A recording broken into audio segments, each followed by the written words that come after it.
শুনছো কি গো? বলো। শোনো না, দিদি আসছে। দিদি দিদি কি বলছো? হ্যাঁ, দিদি আসছে। দিদি আসছে? হ্যাঁ এ শোনো শোনো শোনো, হ্যাঁ সত্যি? হ্যাঁ। ও মা, ও। আমার কি আনন্দ হচ্ছে! কবে থেকে ভাবছি দিদি কবে আসবে, দিদি কবে আসবে। ও বাবা, আমার কত কথা জমে রয়েছে পেটে, আমার পেটটা গুড় গুড় গুড় করছে। ও মা, আমি তো কবে থেকে ভাবছি দিদি কবে আসবে কবে আসবে। এই শোনো শোনো শোনো শোনো, তুমি এক্ষুনি বাজারে যাও। বাজারে গিয়ে এই পাকা রুই, বাংলাদেশি ইলিশ আর বড় বড় পাবদা, আর আমার বোন গলদা চিংড়ি তো খেতে খুব ভালো লাগে, গলদা চিংড়িটা আনবে।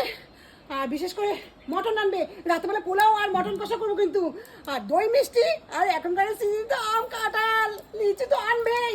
শোনো, একটা যেন ভুল না হয়, ঠিক আছে? আর মলাই দোকানের খাসি মাংসটা নিয়ে আসবে, ওটা কিন্তু খুব স্বাদ। আজকে রাত্রেবেলা জমিয়ে খাওয়া দাওয়া হবে, বুঝলে? একটা যেন ভুল না হয়। কি আনন্দ, কি আনন্দ! আরে শোনো, পুরো কথাটা শোনো। তোমার দিদি না, আমার দিদি আসছে। এই শোনো না, আমার না কি হলো? সকাল থেকে না মাথাটা খুব যন্ত্রণা। কেন? আমি খুব ঘামছি, হ্যাঁ? খুব ঘামছি। শোনো শোনো শোনো, হ্যাঁ? ছেলে মেয়েদের সামলাও, ওরা যেন আমার কাছে না আসে। আর শোনো, কি মা? আর তোমার দিদিকে ফোন করে না করে দাও যেন হ্যাঁ? না আসে। আর যদি এসেই যায়, তুমি হোটেল থেকে খাবার নিয়ে এসে খাইয়ে পাঠিয়ে দাও। হ্যাঁ? কি ব্যাপার, হঠাৎ কি হলো? আমার শরীর খারাপ করছে খুব। হ্যাঁ? আমার খুব শরীর খারাপ করছে, তুমি যাও, তুমি যাও যাও যাও। আরে বাপরে বাপ। ও